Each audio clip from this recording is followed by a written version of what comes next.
Amados, a paz do Senhor. Pela graça de Deus, nós terminamos o terceiro trimestre e hoje já estamos na primeira aula do nosso quarto e último trimestre de 2021. E o tema escolhido para estarmos estudando, pesquisando, analisando, debatendo, aprendendo, é justamente sobre aquele que, depois de Cristo, é sem dúvida, né, o maior expoente ali do Novo Testamento, e eu estou falando do apóstolo Paulo. Então, hoje nós vamos ter uma panorâmica, né, de quem foi esse importantíssimo personagem aqui do nosso Novo Testamento, conhecido certamente como o maior doutrinador das Escrituras. Então, hoje vamos já dar início aqui ao nosso trabalho, né, sobre esse importante apóstolo do Senhor, conhecido como o apóstolo das nações, aquele que realmente levou o cristianismo para os confins da terra. Amados, me deixa aqui achar aqui o meu apontador, que eu sempre me perco aqui um pouquinho. Achei. Pois bem, aqueles avisos costumeiros, né, quem assiste minhas aulas já conhece, que eu sempre tenho o cuidado, né, de avisar de que, em hipótese alguma, essa gravação, ela vai substituir a leitura da revista. Aliás, até porque os textos utilizados aqui nesse vídeo, eles não estão na revista, né? E que também, né, absolutamente, esse trabalho não visa substituir a escola dominical, até porque a escola dominical, ela é insubstituível, né, no sentido de que a escola dominical, ela só se realiza quando o povo do Senhor, na casa do Senhor, no dia do Senhor, né, que é o nosso domingo, aprende em comunhão, juntos, né, misturados, a palavra do Senhor. Amados, para vocês que são novos aqui, estão chegando a primeira vez, se inscreva no nosso canal, deixa o seu joinha aí, porque isso ajuda o YouTube a referendar o nosso vídeo numa pesquisa posterior que for feita a respeito do assunto. A própria plataforma do YouTube recomenda essa gravação, tá bom? Pois bem, vamos para as nossas considerações iniciais. Amados, todos nós, assim, nos habituamos a chamar, né, e de fato, Paulo merece esse título, né, de o perseguidor da igreja, né, o perseguidor da igreja. Porém, né, algumas considerações devem ser feitas, né, a respeito deste fato, porque realmente o apóstolo Paulo, ele foi um grande perseguidor da igreja. Mas, amados, como que o apóstolo Paulo, né, o que se passava na cabeça de um homem, né, tão esclarecido como o apóstolo Paulo era, né, Saulo, estamos falando aí de Saulo, como Saulo era um homem muito esclarecido, um bom judeu, vamos chamar assim. Por que ele perseguia, né? O que ele via na igreja diferente das outras várias seitas que o judaísmo tinha, né? Então, por que ele não perseguia, por exemplo, os saduceus? Por que ele não perseguia os herodianos? Por que ele não perseguia os essênios? Por que ele não perseguia os zelotas? A gente é algo assim que a gente precisa entender, se aprofundar e pesquisar e saber o que chamou a atenção de Paulo, né, o Saulo, na igreja, a ponto dele empreender assim uma perseguição ferrenha a membros ali, né, deste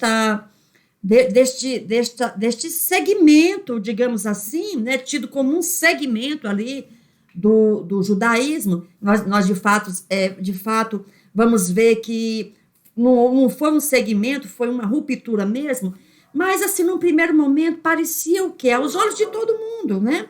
Que essa seita, chamada seita do caminho, que era assim como os crentes primitivos eram chamados, né? Os das seitas do caminho, o que ocasionava assim os olhos de Paulo, né, tão assim vamos dizer assim, zelosos, né?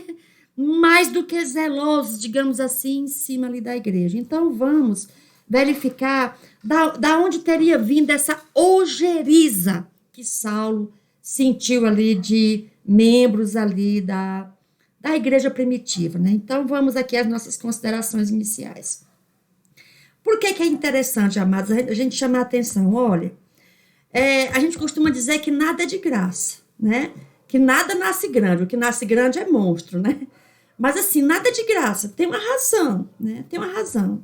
E como eu disse aqui no início, um homem esclarecido como Saulo, fazer o que fez, devia ter uma razão muito grande por trás disso, né?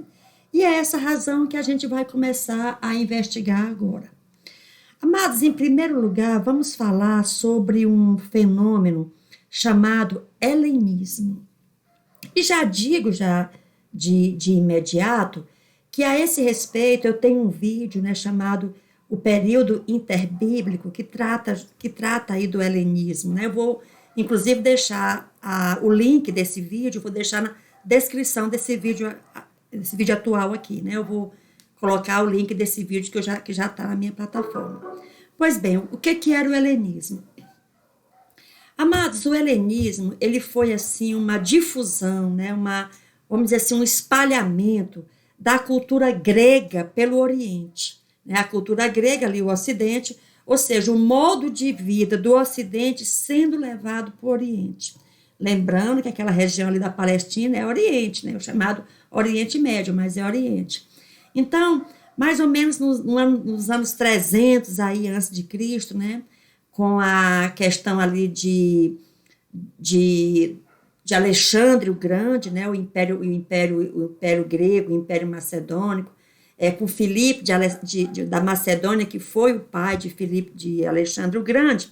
Então, nesse período que a Grécia, vamos dizer assim, dominou o mundo, né? Ele foi o terceiro império, né? Primeiro foi o da Babilônia, depois o Medo-Persa, depois o Império Grego. Então, no período em que o Império Grego dominou o mundo, o Império Grego ele tinha esse objetivo de levar a cultura grega, né, aos confins da terra, né? Então, Alexandre o Grande era uma espécie assim de apóstolo do helenismo. Ele queria realmente levar o modo de vida helênico para todas as nações. E ele fez isso, né, na época dele. Aonde ele conseguiu chegar, ele morreu muito jovem, mas aonde ele conseguiu chegar, ele levou a cultura grega ali e ela ficou sendo mundialmente ali conhecida, né, o modo de vida dos gregos. Amados, o modo de vida dos gregos, né, para começo de história, a Grécia, ali do Ocidente, a Grécia era um berço de paganismo, né, eles eram politeístas, né, a gente basta ver aí os escritos antigos, né, gregos, tipo esse que está aparecendo aí, né, a Teogonia de Hesíodo, né, que conta a origem dos deuses, olha só. Então, era uma cultura marcada, assim, essencialmente pelo politeísmo, né? Era a cultura de muitos deuses. Então, realmente ali graçava um paganismo assim irrestrito, né? Irrestrito mesmo, essa questão desse politeísmo assim mesmo arraigado sobremaneira. Então, se tinha uma coisa, né, que a Grécia não era monoteísta, tal qual, por exemplo, Israel era. Por exemplo, não, porque Israel era a única das nações ali daquela época, monoteísta, era somente Israel. Mas vamos trazer um pouquinho aqui de história, né? Não tem como a gente desvencilhar a teologia da história, porque ambas, né, caminham juntas, né? Então, vamos lá.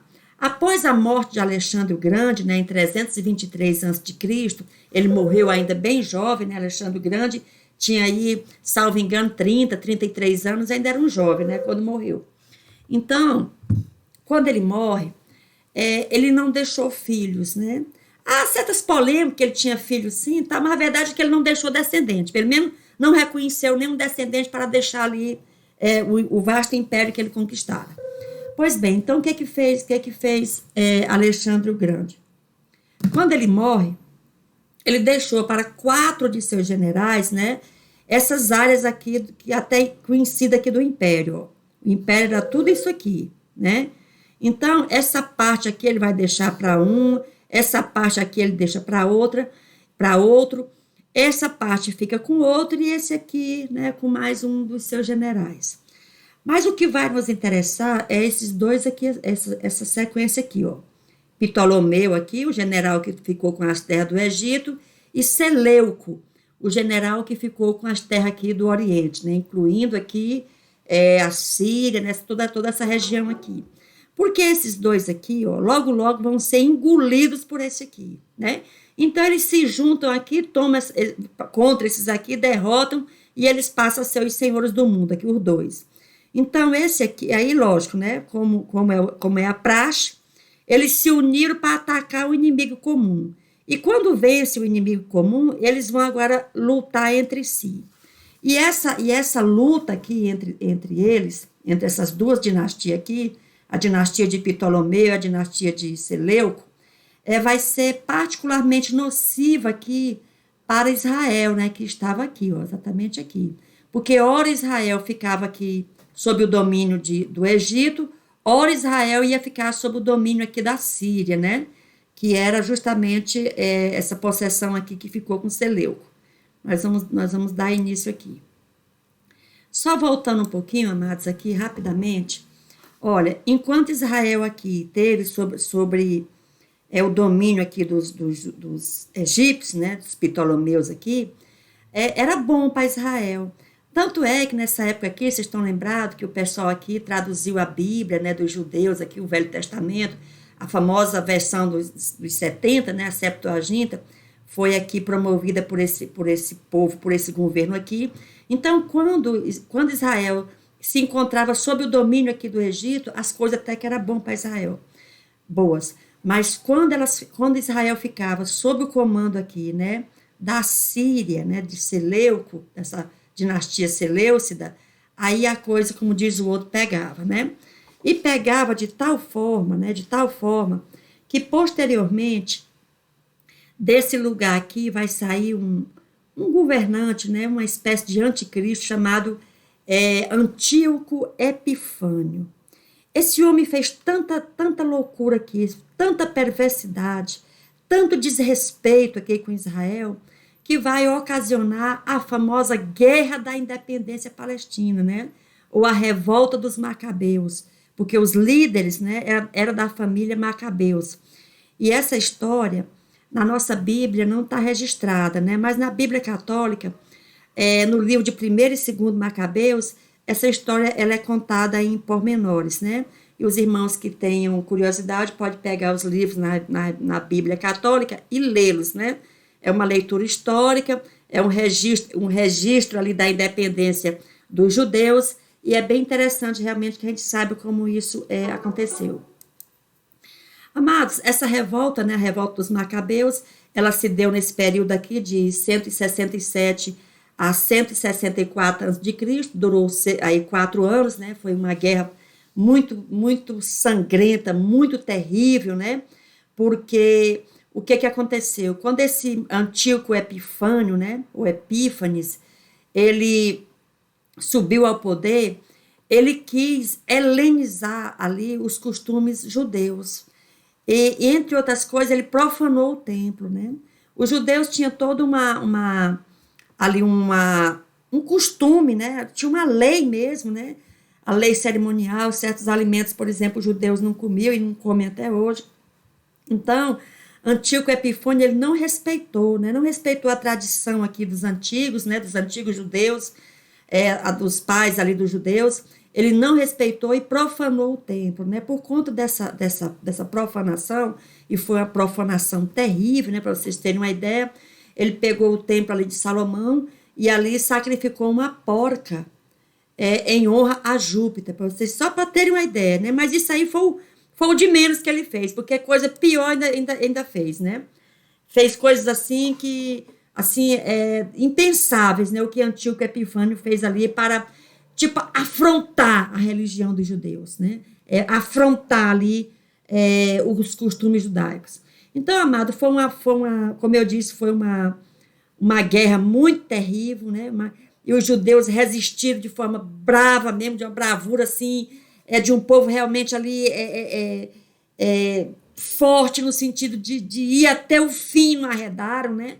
E eles conseguem vencer ali, né? O império ali de Seleuco, o Império Seleucida, né? Eles conseguem vencer e proclamam a independência palestina. Lembrando, né? Lembrando ainda, deixa eu ver se eu consigo passar aqui, deixa eu ver se eu consigo passar aqui, consegui. É aqui, é aqui, é aqui. Pronto, passei. Então, vamos lá. Para vocês terem uma ideia, isso aqui está registrado no livro de Flávio Josefo. Flávio Josefo registrou esse evento, né, essa guerra da independência lá. Flávio Josefo registrou.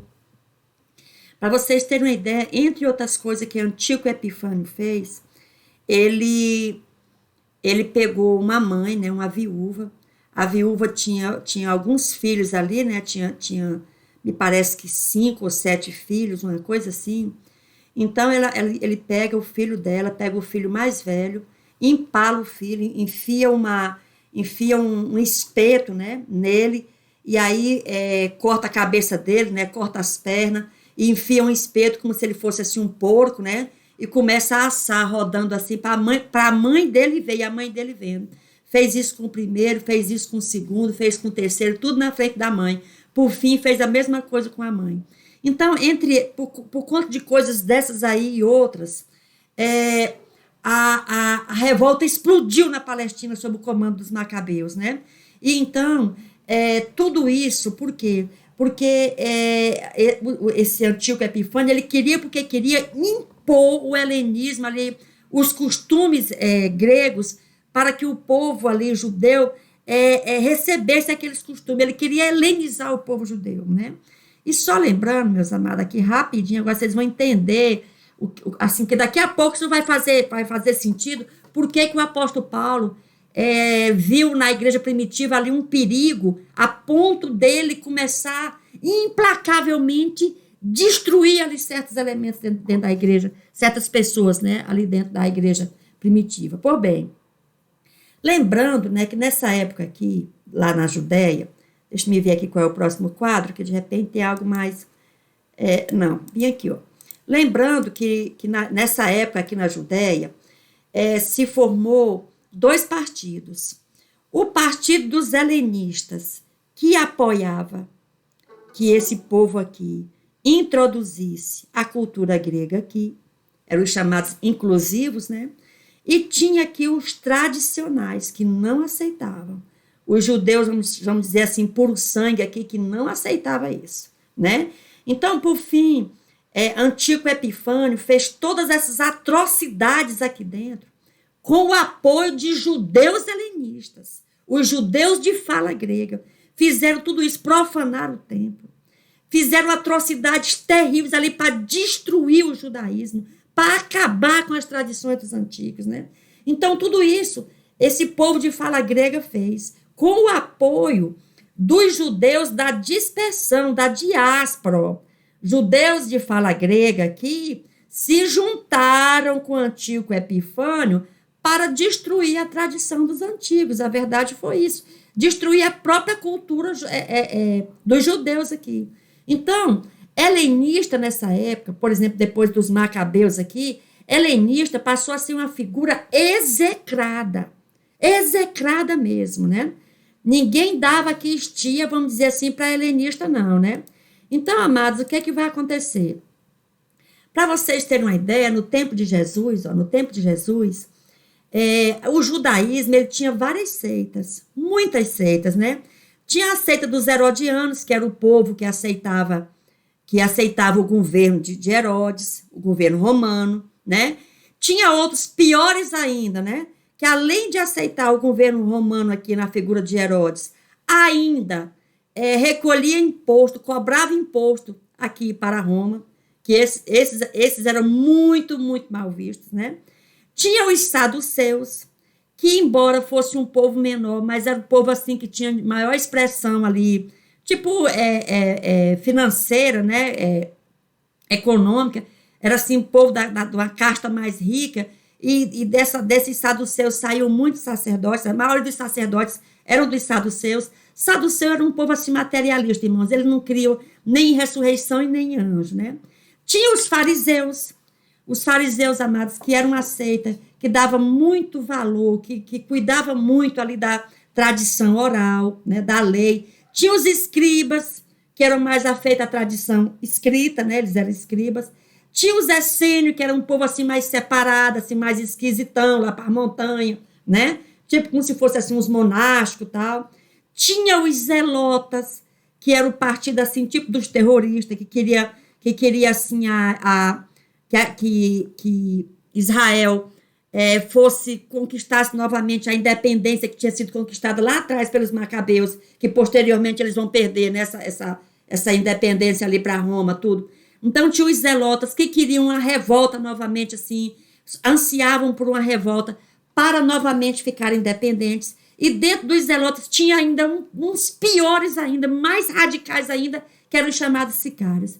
Que os sicários, com eles não tinha conversa não, era com um punhal desse tamanho. Daí o nome, né? Punhal. Tudo deles era resolvido no punhal. Então tinha esse grupo aqui radical. Inclusive Jesus tinha um dos componentes lá dos 12, Simão, o chamado Zelota, não é o Simão Pedro, é outro. Então, amados, tinha seita aí de todo jeito dentro do judaísmo, né? Mas você não vê assim perseguição, assim, entendeu? Mas só tinha um grupo aqui dentro que você não está vendo e nem tinha, porque não era admitido sequer, ninguém ousasse admitir que havia helenistas aqui dentro. Helenistas, amado, foi varrido assim, foi execrado, né? Na época dos macabeus. Não se falasse, helenista não desse pitaco na religião, não participasse, não chegasse nem perto da religião dos judeus ali, das suas práticas, dos seus costumes, das suas leis cerimoniais e tudo mais, porque os judeus viam os helenistas com muito maus olhos, porque lembravam que lá para trás eles tinham se juntado, né, com um governo estrangeiro para destruir a religião dos judeus. Então, helenista era um povo assim que, mesmo no tempo de Jesus, não se falava em helenista, não, tá? Não se falava mesmo, né? Não tinha seita de helenista aqui, não. Pois bem, e outra coisa, amada, deixa eu dizer uma coisa para vocês aqui. Quando Israel se dispersou ali, por conta de Nabucodonosor, etc e tal, aonde eles chegavam, construíam sinagogas, né? A sinagoga era como se fosse uma espécie de... Chamar de substituição é um exagero, mas é como se fosse ali uma representação do templo. Eram escolas, né? As sinagogas eram escolas. Então, onde eles chegavam, criavam sinagogas para ficar ensinando ali, né, a lei dos judeus, ensinando a lei de Deus, tudo. Então, o que acontecia? Mas o povo, né, os judeus ali, os sacerdotes, tinham muito medo de que esse ensino fosse assim, tipo misturado, né? Tinha muito medo. Então, criaram a figura do Shalia. O que era o Shalia? O Shalia era um apóstolo do judaísmo. Então, o sumo sacerdote tinha seus Shalias, que iam de vez em quando lá nas províncias, assistir uma aula lá na sinagoga, para saber o que estavam ensinando, quem estava frequentando lá, ou seja, fazer o possível para manter a pureza ali da religião dos judeus. Da religião dos judeus. Só dar um pausezinho aqui, um momentinho. Pois bem, voltando aqui, né, como eu estava dizendo, então, tinha todo esse cuidado, né, o sumo sacerdote, eles tinham ali seus representantes para ficar viajando assim, olhando nas sinagogas, como é que estavam lá, com medo justamente de quê? De que esses helenistas, né, entrassem e, de uma certa forma ali, viessem representar risco, né, a sobrevivência ali da cultura ali dos judeus, principalmente, né, da religião dos judeus. Amados, só que agora nós vamos verificar o seguinte, né, o que aconteceu com a igreja, né? O que aconteceu com a igreja logo nos primeiros dias? O que veio acontecer com a igreja ali nos primeiros dias? Amados, o texto bíblico, né, nos diz claramente que entre os componentes ali os primeiros crentes, né, os cristãos ali da igreja, lembrando que a igreja, no primeiro momento, ela vai ser feita de judeus, né? O primeiro contingente da igreja foi feito de judeus. E olha aqui quem estava, os judeus de fala grega estavam entre, né, os componentes da igreja. Justamente os helenistas estão aqui, né? Então, o fato de ter helenista, né, dentro da igreja, não seria assim, no primeiro momento não seria um problema, né? Se, né, a igreja, no primeiro momento, né, os chamados do caminho, ou os chamados cristãos, que só foram ser chamados cristãos bem depois, mas vamos chamar de cristão agora para facilitar, se os cristãos estivessem ensinando assim em outro lugar, que não fosse no templo. Mas, né, nós bem sabemos que os cristãos, né, Pedro, João ali, o próprio apóstolo Paulo, tá? Depois, né, apóstolo Paulo depois, né, iam ensinar no templo, né, entravam no templo. E entre esse contingente que entrava no templo, olha quem estava aqui, ó, helenista. Helenista, que era justamente esse povo, assim, mais visado pelos xalias, pelos... Com licença, irmão, só você me dê aquele celular ali. Peraí, gente, aqui, gravar em casa é uma benção. Deixa eu dar outro pause. Gravar em casa é uma benção, né, amados? Eu não sei se é só aqui em casa, mas tudo pergunta para mim, tudo eu tenho que saber. A dona de casa é uma benção, mas vamos lá. Pois bem, então, voltando aqui o que eu estava dizendo, já começa com esse problema aqui, né? Tinha helenista junto com os apóstolos, né, na igreja primitiva, e pior, esses helenistas estavam se adentrando, né, ao templo ali para fazer orações e cultuar a Jesus Cristo dentro do templo, né? A questão vai começar a pegar agora. Vou tentar passar aqui. Mas aí alguém pode estar perguntando, mas como é que esses helenistas aí entraram para a igreja, né? Mas a resposta aqui é fácil, né? No dia de Pentecostes. No dia de Pentecostes, a Bíblia diz, olha eles aqui, ó, judeus de todas as nações que estão debaixo do céu. Então, os judeus que viviam em outros lugares, que eram nascidos em outros lugares, que não ali na Palestina, estavam no dia de Pentecostes. E a Bíblia diz que naquele dia, né, entre esse contingente todo lá, 3.000 almas se renderam aos pés do Senhor. De onde vieram os helenistas? Entraram no dia de Pentecostes, eles estavam lá porque eles estavam naquele dia lá. Era a festa da colheita, né? Eles estavam lá. Então, helenista entra para a igreja no dia de Pentecostes, né? No dia de Pentecostes já tinha helenista lá.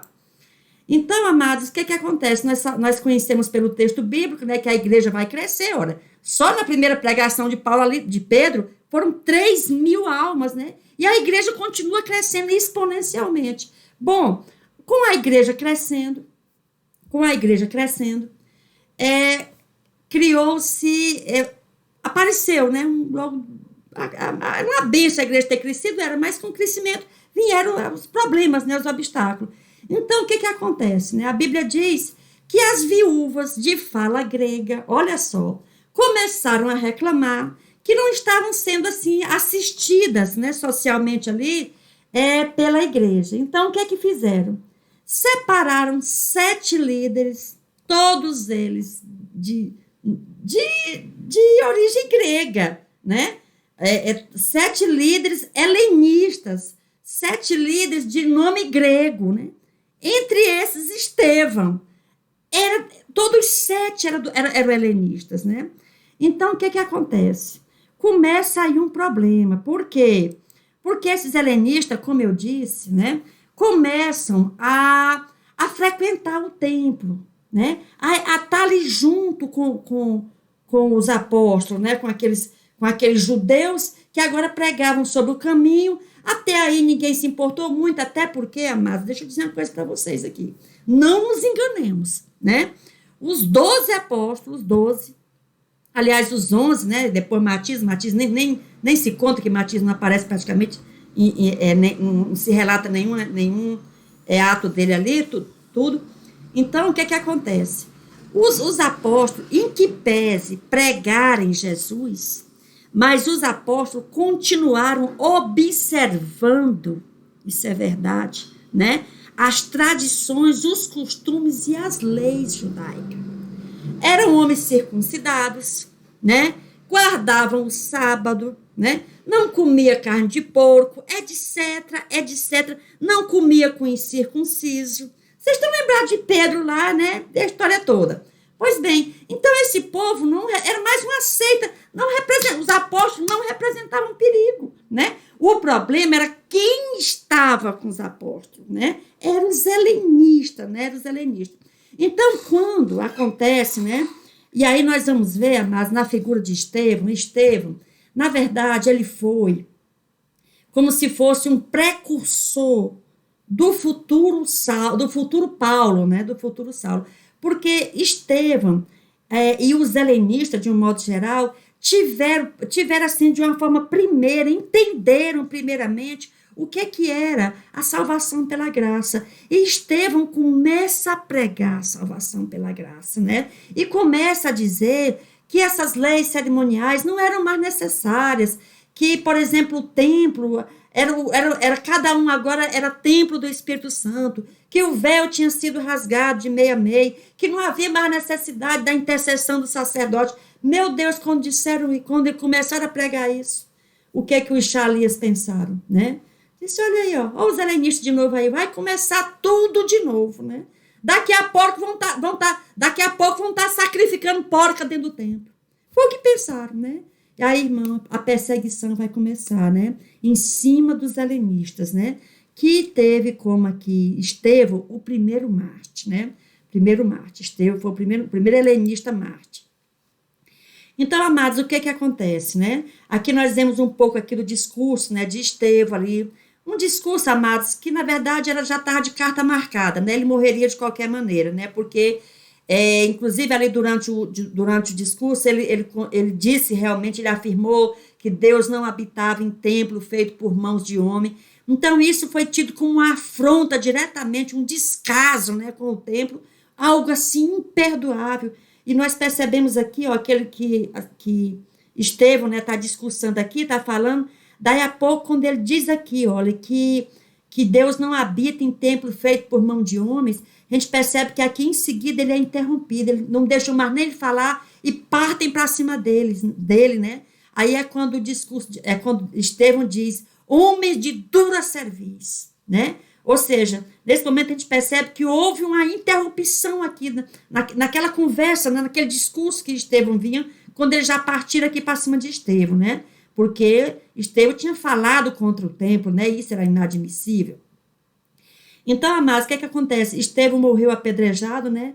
Após essa morte de Estevão, Saulo, que estava presente ali no momento que Estevão foi martirizado, Saulo empreende uma perseguição ainda maior, porque era como se Saulo chegasse para o sumo sacerdote e dissesse assim, olha, eu escutei sim, ele dizendo lá que o Deus não habita não habita em templo feito por mão de homem, tudo. Ele está pregando sim contra o templo, contra as tradições judaicas. Isso aí é mais outro problema. Se a gente não cortar isso agora, nós vamos enfrentar os que os macabeus enfrentaram lá no passado. Certamente podia ser esse, amados, o pensamento ali do apóstolo Paulo, né, de Saulo ali, querendo realmente não deixar que os helenistas ali tomassem vez, tivesse voz. Então, amados, por quê?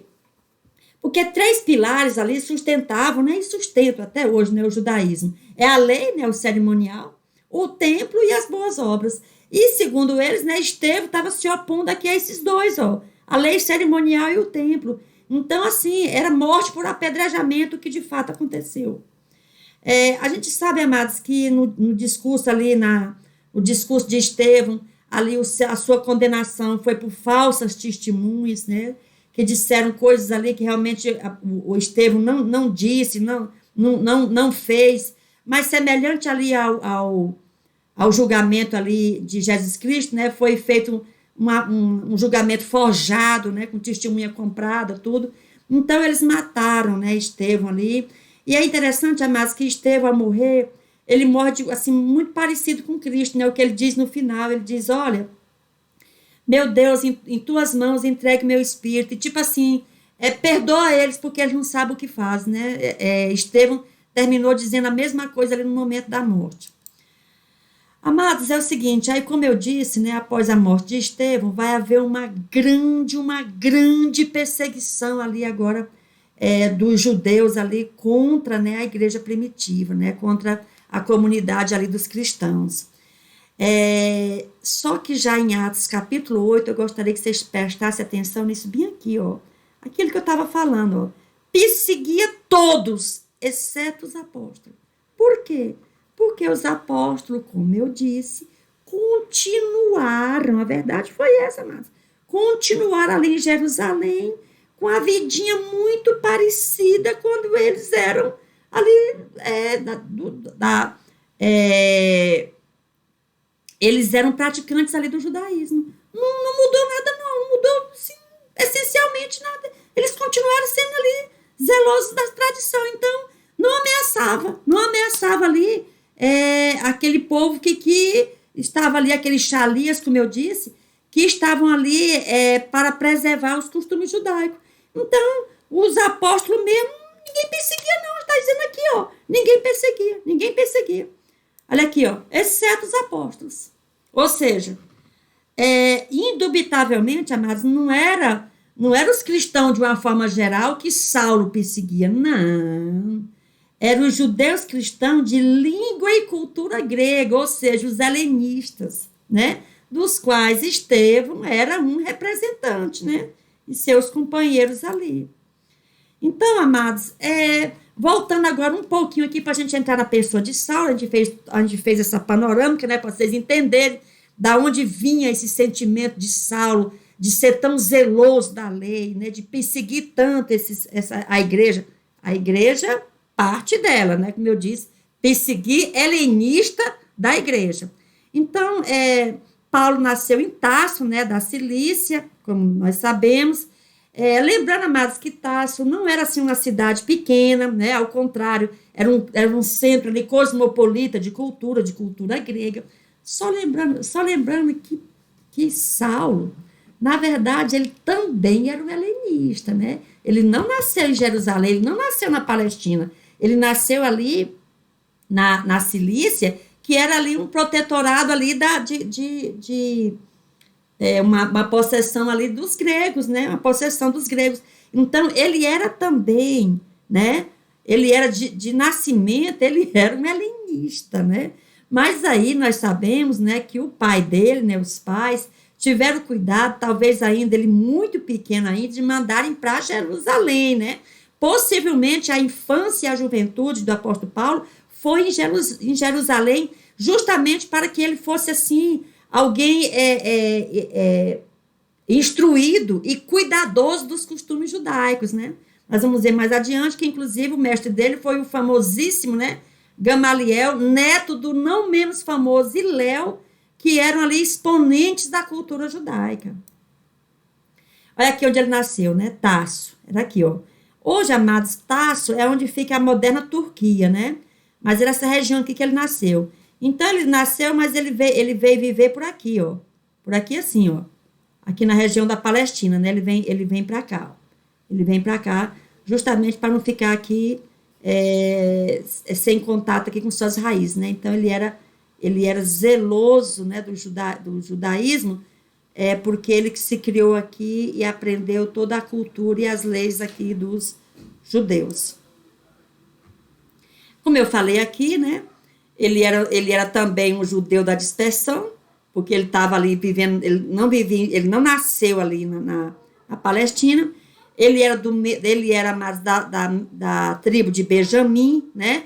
Benjamim, lembrando, né, que daqui saiu o primeiro rei de Israel, né, Saul. Aliás, Saulo era uma palavra que vinha também de Saul, significava a mesma coisa, e ele era do partido dos fariseus. Amado fariseu, né, o fariseu hoje tem uma conotação muito negativa, é verdade, mas naquele tempo não era assim, não, porque os fariseus, eles eram descendentes diretos da família Macabeu, vocês estão lembrados?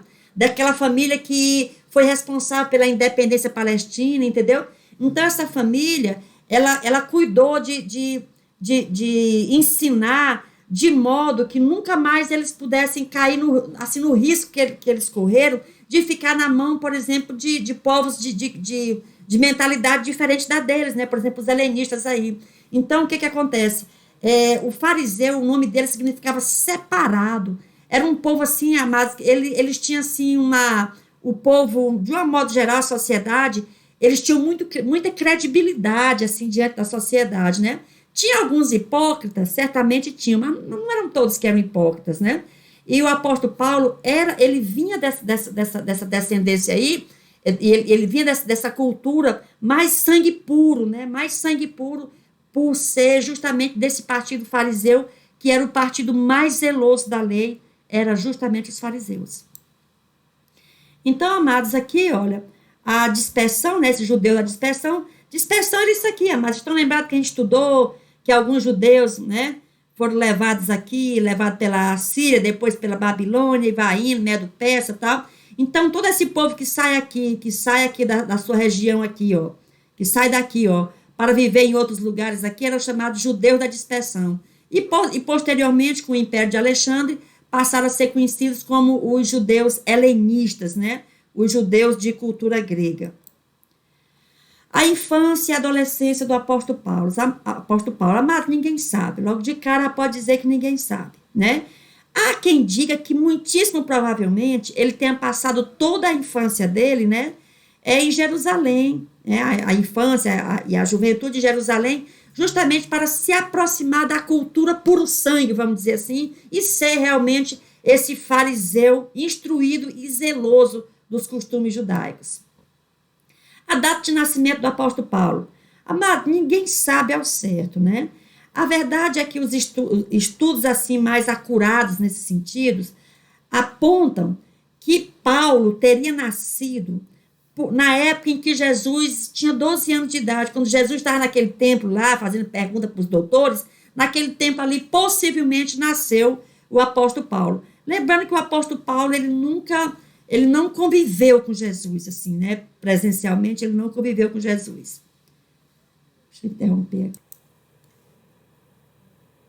Dando aqui continuidade, vamos aqui.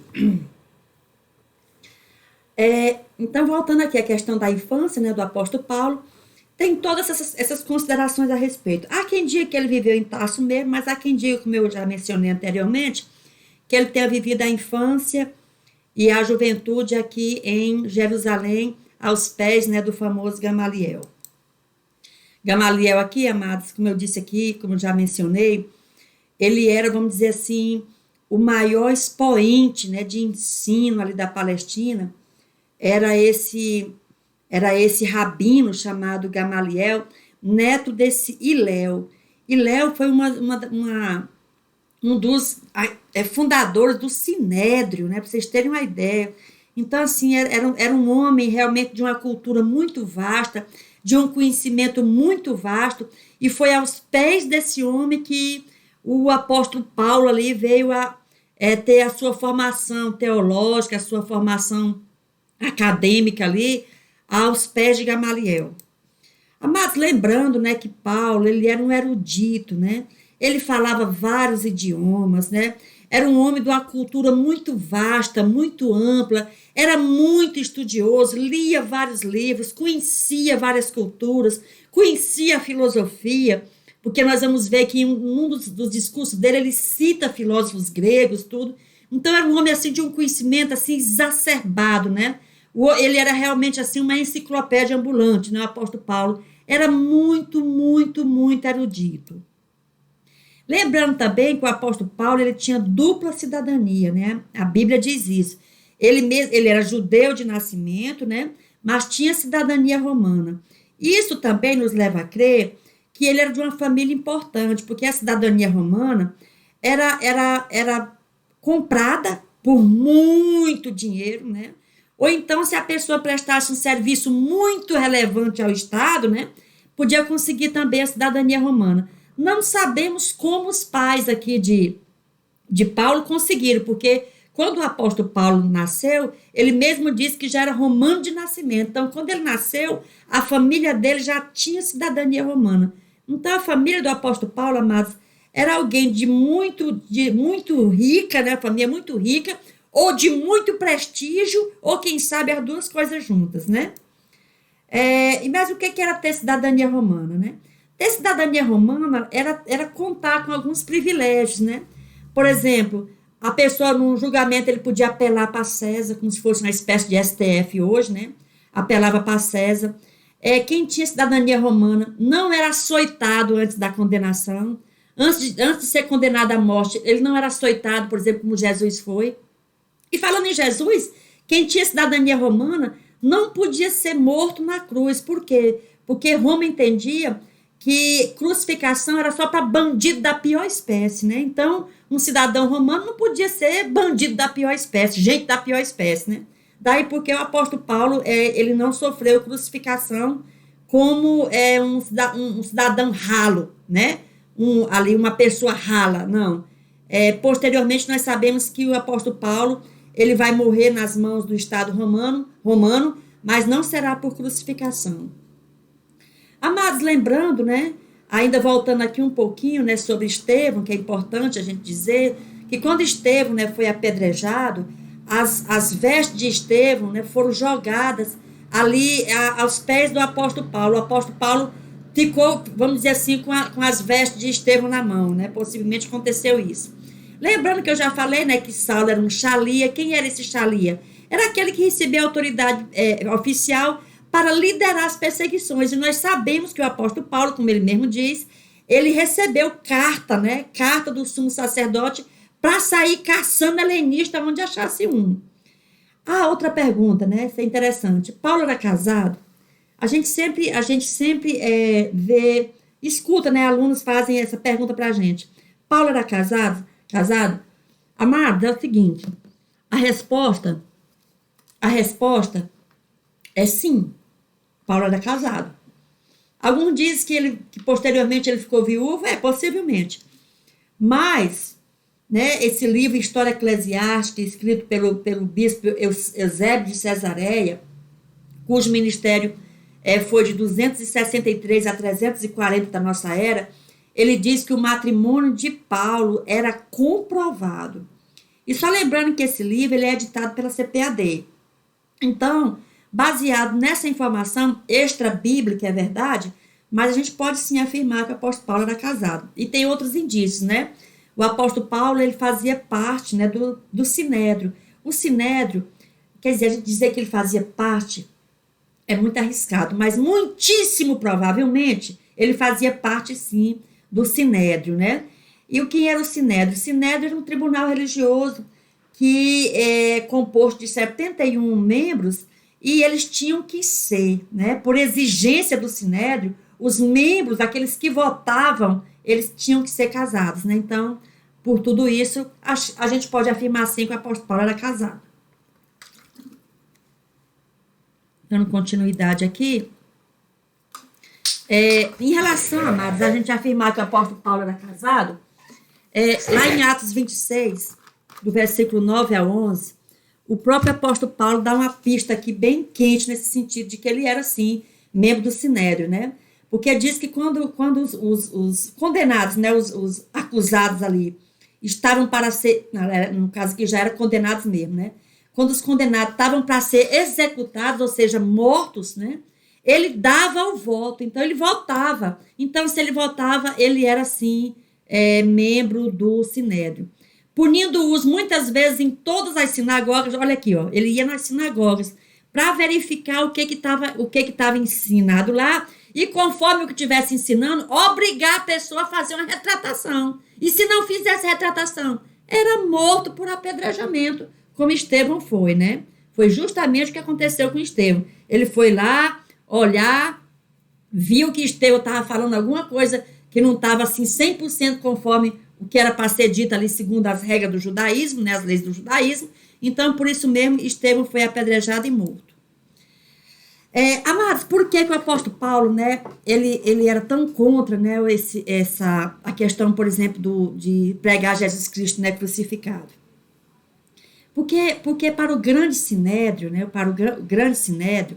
falar, né, que um homem condenado pelo sinédrio, pregado numa cruz, torturado como um criminoso amaldiçoado. Esse homem pudesse ser o Messias, ele já sabe essa ideia estranha, inaceitável e até repugnante mesmo, né?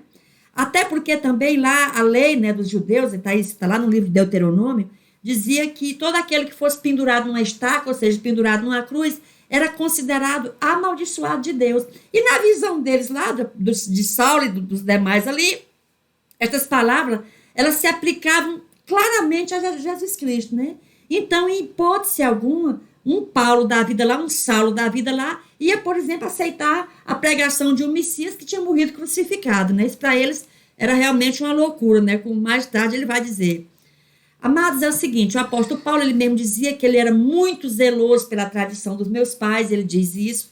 E por que ele era zeloso por essas tradições? Justamente porque ele aprendeu aos pés de Gamaliel. Então, o Gamaliel era um fariseu, assim, puro sangue, né? Então, ele aprendeu ali a nata do judaísmo farisaico. Então, ele era muito zeloso da lei. A coisa tinha que ser aos mínimos detalhes. Se fugisse alguma coisa, o apóstolo Paulo já achava que era algum helenista aí do partido antigo lá, descendente daquele Antíoco Epifânio lá atrás, e já queria realmente descer a pedra para cima para matar, e era o que ele fazia mesmo, né? Então, amados, posteriormente nós conhecemos, né? O apóstolo Paulo pega uma carta do sumo sacerdote, para ser o apóstolo ali do judaísmo, né? O tal do Shalia. Então, ele vai para Damasco. Damasco era um centro, assim, tinha ali se cruzavam várias estradas ali. Então o que ele pensou? Quando matou Estevão, amados, a Bíblia diz que os helenistas, né? Os helenistas se dispersaram. Os apóstolos não, os apóstolos ficaram lá tranquilos, porque nem Shalia nenhum ia mexer com eles, porque os apóstolos, essencialmente, continuavam sendo bons judeus, vamos dizer assim, né? Então, os gregos, né, de falar grego, vão se dispersar, e o apóstolo Paulo vai atrás. Saulo, né, até então era Saulo, corria atrás, e aí ele pegava uma carta. O que era essa carta?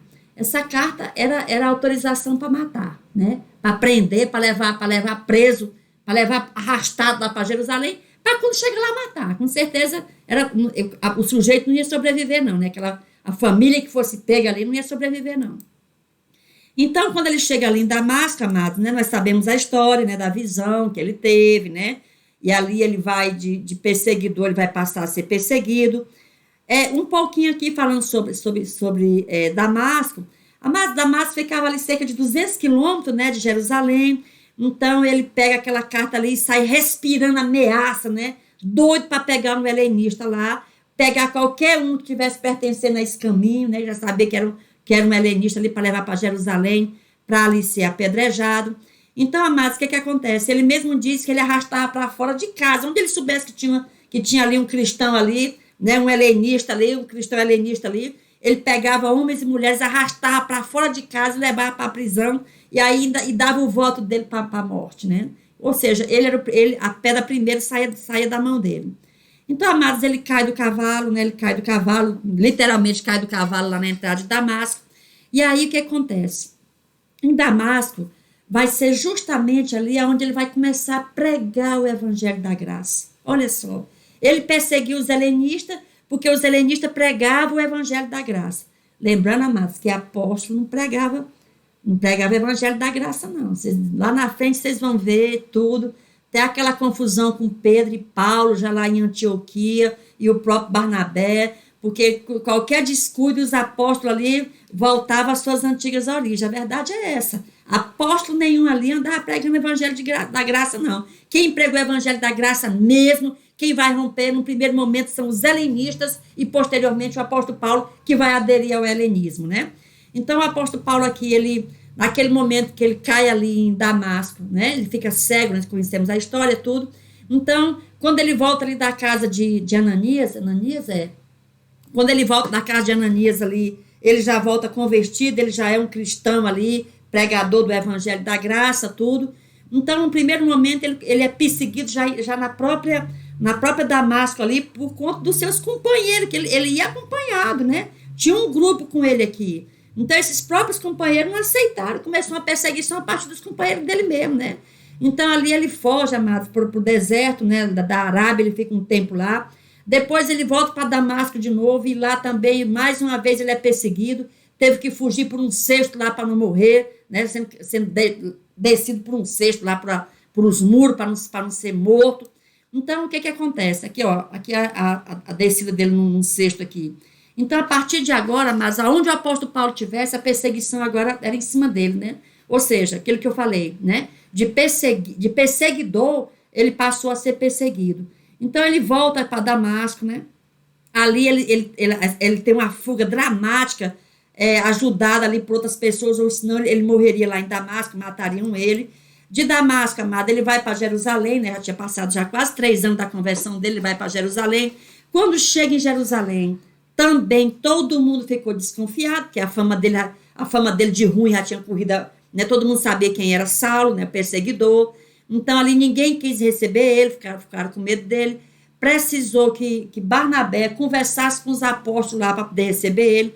Todo mundo desconfiado dele, né? Achou que de repente era só uma artimanha para ele descobrir ali quem eram suas próximas vítimas, tudo. Então, amados, ele chega lá em Jerusalém, fica pouquíssimo tempo, porque a perseguição também lá foi muito grande em cima dele. Então, amados, o que acontece? De Jerusalém, ele volta para Tarso, né? Ele sai correndo lá de Jerusalém aqui, ó. De Jerusalém, ele vem por aqui, ó, e ele chega em Tarso e fica aqui cerca de 10 anos.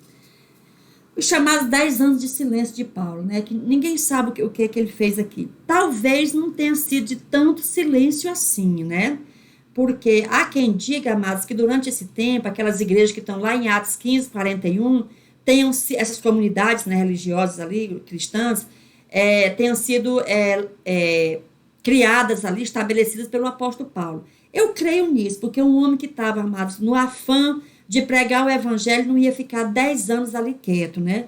Com certeza, sim, ele pregou o evangelho ali em Tarso, e esses 10 anos silenciosos talvez nem tenham sido de tanto silêncio assim.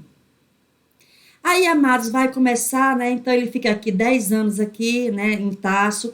Aí nós sabemos, amados, que a obra evangelística aqui, aliás, a obra evangelística não, a igreja de Antioquia começou a crescer muito, muito, precisou realmente de mais obreiros aqui. Então, Barnabé, que estava aqui, lembrou de Paulo, né? Vocês estão lembrados que foi Barnabé que intermediou ali a aproximação de Paulo, de Paulo ali em Jerusalém, quando ele vai, depois de 3 anos, quase 3 anos, ele vai para Jerusalém encontrar com os apóstolos ali, e os apóstolos com medo dele, e Barnabé foi que intermediou ali. Então, o que aconteceu? Barnabé estava aqui, Barnabé se lembrou de Saulo, e Barnabé vai aqui em Tarso e acha ele, e ele vem para cá, né, para a igreja de Antioquia. Vai começar agora o ministério de Paulo, né? Então, amados, nós sabemos, né, que dessa igreja aqui de Antioquia, o Espírito Santo separa ali Paulo e Barnabé para a obra missionária. Essas 3 famosas, né, viagens missionárias de Paulo cobriram ali cerca de 10 anos. Nesses 10 anos ele evangelizou aqui quase todo o mundo conhecido da época. As estratégias missionárias de Paulo, amados, nós verificamos que ele chegava no lugar, e geralmente ele ia para uma cidade grande, né, e ali ele trabalhava, né, ele fazia tendas, e ali ia conversando tudo, ia conhecendo aquelas pessoas ali, daí a pouco já estabelecia um ponto de pregação. Quando ele chegava lá, ele ia pregar nas sinagogas para tentar alcançar os judeus, né, e os prosélitos ali gentios.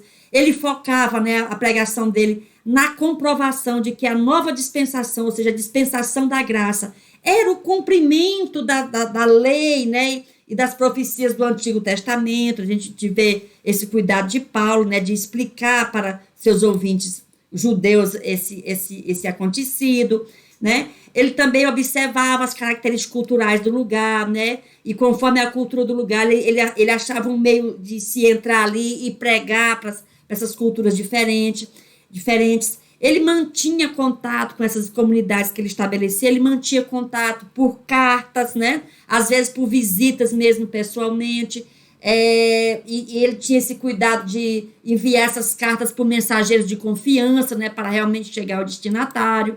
E outra coisa, amados, ele chegava também nesses lugares e ele ficava atento às desigualdades sociais ali, fazia também um ministério de socorro às mesas, né? como tinha sido o antigo ministério de Estevão, e eram essas as estratégias do apóstolo Paulo para evangelizar os gentios, né, o mundo gentil de então. O método dele, amado, de pregação, né, de levar a palavra, ele pregava o evangelho, né? E depois que ele pregava o evangelho, ele fortalecia, tinha um trabalho de edificação e fortalecimento aí desses novos convertidos, encorajar os novos convertidos, né? E por fim, ele estabelecia presbíteros, ou seja, líder ali, para que cada organização eclesiástica ali ficasse estabelecida, né? Aquela comunidade ali se fortalecesse e realmente ficasse firme ali, uma igreja ali, e continuasse o trabalho ali que ele tinha plantado, né? Então, amados, seguiram-se as viagens missionárias, como eu disse, as 3 viagens missionárias, incluindo depois tem a 4ª, mas aí já é a ida dele para Roma, tudo.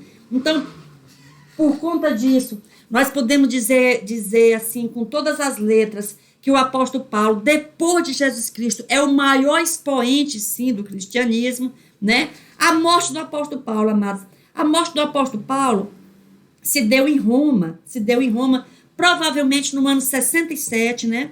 Por ocasião daquele grande incêndio lá, que Nero mandou tocar fogo em Roma, né? Possivelmente no ano 64, e a partir daí Nero vai desencadear uma perseguição terrível, né, contra os cristãos, vai tentar varrer os cristãos ali do Império Romano. Nesse inteirinho ali, o apóstolo Paulo é pego e é levado, né, para Roma, e ali ele e ali ele foi decapitado no ano 67, possivelmente nessa época, quando Paulo morreu, ele ainda fosse assim jovem, né, contasse aí com 62 anos de idade, quando ele foi decapitado e morto ali em Roma. Amados, a palavra, né, talvez a frase, para melhor exemplificar a trajetória desse grande homem de Deus, é justamente o que está em 2 Timóteo 4, versículo 7, né, sua última carta ali, quando ele diz, né, combati o bom combate, terminei a corrida e guardei a fé. Então fica para nós esse exemplo, né, extraordinário, né, um homem, amado, que Deus o transformou, aquele zelo que ele tinha em manter a tradição judaica, a religião dos antepassados, que ele acreditava que não podia ser profanada, tudo. Então, aquele zelo todo que ele tinha, né, ele fazia aquilo com boa fé no coração. Ele achava que ele realmente estava trabalhando para Deus, ele estava defendendo a lei de Deus. Então, o que aconteceu? Deus só pegou, amados, e vamos dizer assim, redirecionou esse zelo dele, né? Essa coragem que ele tinha, essa determinação, e Paulo se transformou no maior apóstolo, né, de todos eles, o chamado apóstolo das nações. Combati o bom combate, terminei a carreira e guardei a fé. Que Deus nos abençoe, que Deus nos guarde no nome glorioso do nosso Senhor e Salvador Jesus Cristo. Amém.